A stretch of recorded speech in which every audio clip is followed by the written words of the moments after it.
La mañanera de Ángel correspondiente al miércoles de la semana en curso. Media semana. Es oportuno entonces tocar un tema que busqué darle una vuelta para sacarlo un poco de esta actualidad que estamos enfrentando.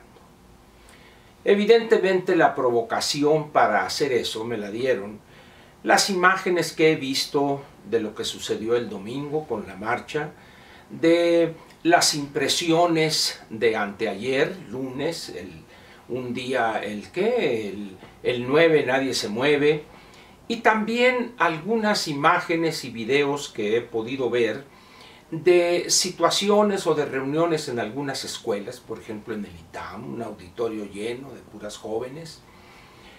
Y así, también he platicado con alguna persona con la cual compartí una etapa de mi vida que ahorita voy a comentar. Y eso me llevó con la nostalgia resultante, a pensar de una manera, vamos a decir, una especie de barrido, lo que me tocó vivir en el movimiento del 68 y lo que estoy viendo ahorita, evidentemente desde fuera. Yo ya soy un hombre viejo, yo cumpliré 75 años en unos meses, de tal manera pues que veo lo que está pasando hoy desde una atalaya interesante por los años y por la experiencia acumulada durante ese tiempo. Lo primero que quiero compartir con usted es que allá en esos meses del 68, yo tenía menos de 23 años en aquel entonces, había un ambiente de efervescencia política. Por un lado, el heroico Vietnam se decía frente al imperialismo yanqui, por otro, la revolución cubana, el foco guerrillero, el mayo del 68 en París, toda una corriente literaria, novelas. ¿Quién no leyó en aquel entonces La guerra de la pulga del periodista australiano Wilfred Burchett? ¿Quién no leyó el Nikitín o el libro de principios fundamentales de filosofía, el Pulitzer? De tal manera pues que era un ambiente donde, como diríamos, el más molacho mascaba rieles. Todo el mundo soñaba con una utopía socialista, la igualdad, la equidad, la sociedad sin clases, etc. En eso estábamos cuando llegó el 68 y nos levantó a todos, como es conocida esa expresión de usted. Sin embargo, recuerdo perfectamente, no voy a decir nombres porque no tiene caso, pero recuerdo compañeros con los cuales compartí el 68, afirmar con una contundencia que decía uno, no, yo lo veía ya de guerrillero con el M1 cruzado al hombro y la boina y sus botas en la Sierra de Guerrero, allá con Lucio, con Genaro, y nos vamos a la sierra, terminando esto nos vamos, y etcétera, etcétera, etcétera. Y así por el estilo. Pero pasa el 68, algunos de ellos el 71, allá por febrero, marzo, salen del país y luego regresan, y de repente empezaron a afirmar, bueno, están dadas las condiciones objetivas para la revolución, pero no las subjetivas. Entonces, mientras tanto, debemos prepararnos. Y empezaron, unos se incorporaron al gobierno, otros a la academia, otros a buscar negocios al amparo de relaciones con funcionarios, y no pocos a hacerse multimillonarios con base a sinvergüenzada y media. Otros, muy pocos, decidimos con la ingenuidad de aquellos años ser congruentes con lo que decíamos.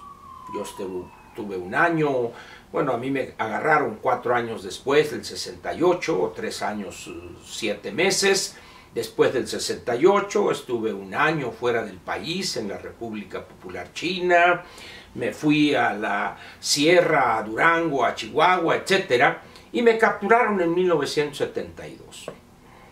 Durante esos años, tanto los 6-7 meses del 68 y los casi 4 años posteriores, pues compartí con camaradas, con compañeros, las penurias de estar viviendo entre campesinos, etcétera, etcétera.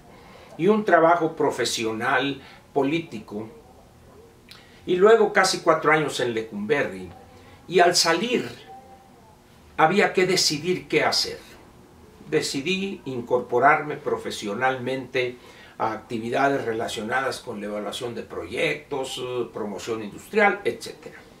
Organización de campesinos, pero ya con mi verdadero nombre, no con el que usaba en aquellos años, y empecé a observar la realidad de mis compañeros del 68 y veía cómo iban avanzando económicamente, obteniendo en algunos casos bienes inmuebles, siendo legisladores aquí, allá, más allá, algunos candidatos, otros en un determinado momento candidatos a alguna gubernatura por un partido y obtener a cambio de su participación, pues vamos a decir, un apoyo de la Revolución Mexicana por ese sacrificio, etcétera, etcétera. Y lo que quiero comentarle a usted en relación con ese recuento apretado es que hoy estoy viendo aquella euforia de julio-agosto del 68. Así como veo estas imágenes de estas jovencitas en el ITAM, gritando y repitiendo consignas, con la experiencia que dan los años y los trancazos, decía mi papá, intento verlas dentro de 5 o 10 años.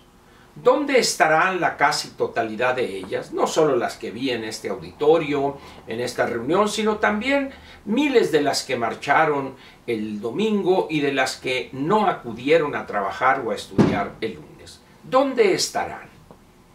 Muchas de ellas estarán en empresas o en dependencias públicas trabajando con un profesionalismo adquirido en las aulas y los estudios, etcétera. Otras con un negocio propio, una profesión independiente, médica, doctoras con una especialidad en esta o X rama de la medicina, etcétera, etcétera. Y muy pocas son las que realmente van a continuar defendiendo lo que hoy para ellas es un ideal de vida. Y eso me lleva, en este comentario, a pedirle a usted, no sé si tenga usted hijas que participaron en este movimiento, que intenten dejar ese idealismo que pronto va a chocar con la realidad. No estoy diciendo que dejen sus ideales, que cambien su forma de pensar, los valores que tienen ahorita de honradez, de apoyo entre compañeros, etc. No. Lo que quiero decir es que dejen la ingenuidad juvenil y que no se hagan ilusiones que al final de cuentas son solo eso o serán solo eso y habrá desilusionados. Recuerdo, me ha venido a la mente esta frase que me gusta repetir de el fundador del PAN, el licenciado Gómez Morín, que creo que fue el 15 o el 16 de septiembre de 1939 en la asamblea constitutiva de ese partido, cuando en su intervención hay una frase que me gusta cuando dice esta será una brega larga, etcétera, pero no nos hagamos ilusiones para que no haya desilusionados. Yo creo que eso sería algo que podríamos pedirles a estas jóvenes que hoy están en la efervescencia del mitin, del grito, de las bombas molotov, de los granaderos, de pelearse con ellos, mentarles la madre acá o gritarles, etcétera, etcétera. Porque mañana la realidad terminará por imponerse. Ese tipo de manifestaciones son atractivas. Adrenalina acá y platicamos de ello un día tras otro en las reuniones, etc. Quizá nos sirvan incluso para platicarlas una y otra vez a nuestros hijos y nietos. Pero eso no cambia, y mucho menos así, la realidad económica, política y social de país alguno. Cambiar la realidad es un proceso diferente, es un proceso largo, que sucede las más de las veces en el anonimato, en la brega diaria, no en la estridencia de la manifestación. En un país de 125 millones como es México hoy, que marchen 250, 300 mil mexicanos, 100 mexicanas, 150 mil o 140 mil en el Zócalo y el resto distribuidas en las calles aledañas o que iban a desembocar al Zócalo. Pero si no juntamos 15, 20 millones de mexicanos, nada va a suceder. De ahí pues que no debemos perder de vista ni ellas, ni tampoco los jóvenes varones de esa misma edad, que una vez que dejen la escuela, ese ambiente casi protegido, casi de invernadero, van a encontrar una cruda y dura realidad allá fuera de las escuelas. Y ahí no va a valer el grito, no va a valer la consigna. Ahí lo que va a valer es la capacidad, el conocimiento, el saber ser responsable ante un trabajo. Y eso es lo que va formando el carácter, que va afianzando los valores de esos jóvenes. Ojalá y esta ilusión, este deseo de cambiar no se pierda a lo largo de los años. La última cosa que yo les pediría a esas jóvenes hoy, 18, 20, 25 años, es que como se hacía en aquellos ejercicios de planeación estratégica en las empresas, que en vez de ir de lo actual a lo futuro, nos colocábamos en el futuro y regresábamos al presente. Es decir, si yo quería ver esta empresa en tales y tales condiciones en 15 años, regresaba yo para ver qué debía hacer en los 15 años anteriores para alcanzar aquel punto. Así, yo les pediría a estas jovencitas, ¿dónde se ve usted? Les preguntaría a cada una, cuando tengan 50, 60 o 70 años. ¿Cómo se ven?